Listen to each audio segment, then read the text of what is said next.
આજે અમે બનાવ્યું સુપર ટેસ્ટી વાંસનું શાક। હેલો, કેમ છો મિત્રો? વાંસનો છોડ લેવા માટે અમે અમારા ખેતરે જવા લાગ્યા। ફાઇનલી વાંસનો છોડ મળી ગયો। આને બહુ કેરફુલી તોડવાનું, કારણ કે આની છાલ ઉપર ઝીણા ઝીણા અસંખ્ય કાંટા હોય છે। હવે આના પાનને એક પછી એક છોલી નાખવાનું, પણ કાંટા હાચવીને કુમળો ભાગ હોય એ રાખવાનો। તો જુઓ વાંસનો કુમળો છોડ। હવે આ કુમળા છોડને છીણી નાખવાનું આ રીતે।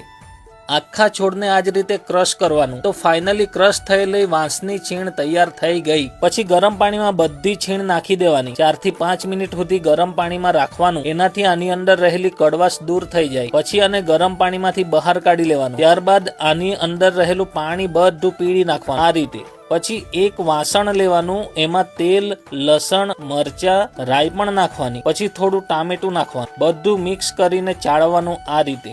પછી ગરમ મસાલો, ધાણા પાવડર, મરચાની ભૂકી નાખવાની। પછી આની અંદર વાંસની છીણ નાખી દેવાની, હળદર અને મીઠું